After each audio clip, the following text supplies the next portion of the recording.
मला काय वाटतं, आयुष्य म्हणजे यात्रा आहे, एक वारी आहे.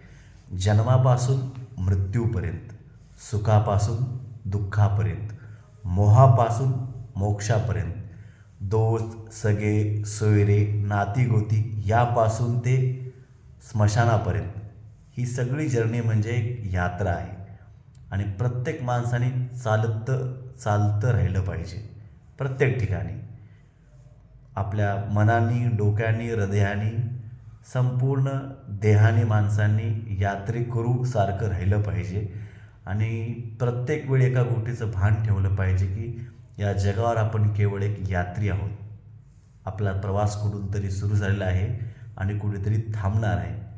याचं गोड स्वप्न आपल्या हृदयात जपून ही यात्रा आपण पूर्ण केली पाहिजे. या यात्रेला समजून घेतलं पाहिजे. आणि आयुष्य म्हणजे यात्रा, एवढंच काय आपला उद्देश, हेच काय आपलं जीवन असावं. आयुष्य म्हणजे काय? यात्रा.